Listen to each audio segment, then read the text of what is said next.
Antoni Gaudí va passar la seva vida adulta a Barcelona. Abans de convertir-se en l'home discret i introvertit que coneixem, va ser un jove ben diferent. Quan era jove no era així. Fumava puros, anava vestit molt bé, empolainat, amb una calesa, amb un cavall, un dandy, vaja. Cap al torn de segle, cap al 1900, es desentén de la vida social i fa una vida retirada. En aquesta vida d'austeritat i sacrifici, que duraria 2 dècades fins a la seva mort, va donar forma als seus costums repetint diàriament les mateixes activitats i el mateix recorregut.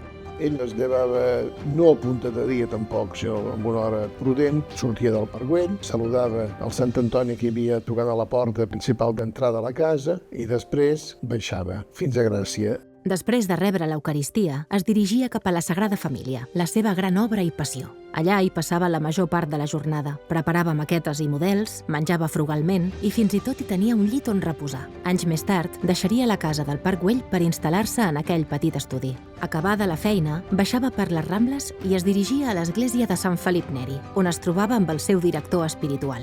A Sant Felip Neri feia les seves oracions, participava si hi havia un tridu, un trisagi, el que fos. Després, quan ja el dia declinava, tornava amunt, comprava la Veu de Catalunya a la plaça Turquia-Naona i continuava tirant amunt, amunt, amunt. 10 quilòmetres al dia caminant, amb una excepció, que es va tornar norma. El seu horari era pràcticament el mateix cada dia. Llevat els diumenges, que anava a missa a la catedral, després de missa anava a l'Escullera mirava el mar, acompanyava els Sobranys, que va ser el seu successor. Ell i el mar l'inspirava pels seus volums, perquè el mar té molt de volum, té les 3 dimensions. Amb els anys, Gaudí va dedicar-se plenament a la seva obra i a una espiritualitat cada cop més profunda. Va acabar vivint com treballava, amb rigor i una dedicació absoluta. De grans homes n'hi ha molts a la història humana.